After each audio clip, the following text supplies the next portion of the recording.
To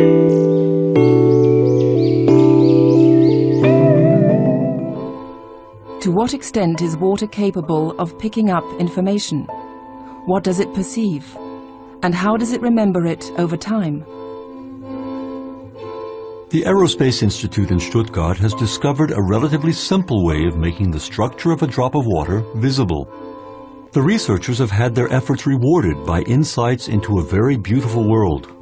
Each drop has a face of its own, unmistakable and unique. Why are the individual drops so different from one another?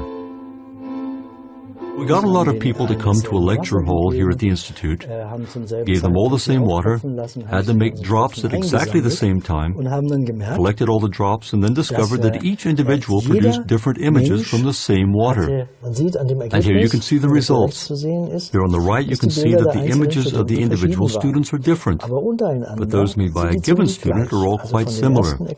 This is the work of the first experimenter, this one here from the second, this from the third, and this from the fourth.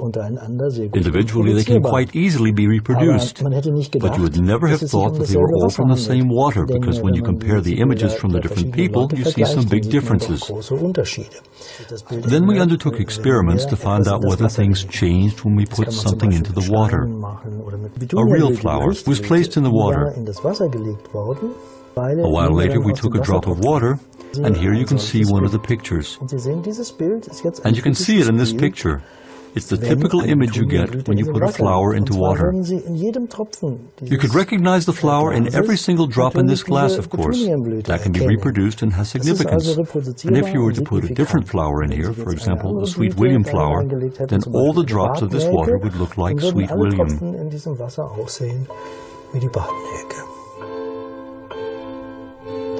The statement that water has a memory practically changes our whole way of looking at the world, of course.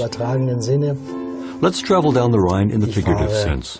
The water is flowing down the Rhine, picking up information everywhere it goes. So the water has more information at the mouth of the Rhine than it had at the source.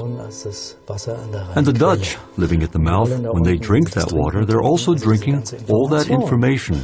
Thus, the world's oceans would no longer be something that separates us, but instead a giant storehouse of information, and the rain would perhaps be a data medium carrying information to the world.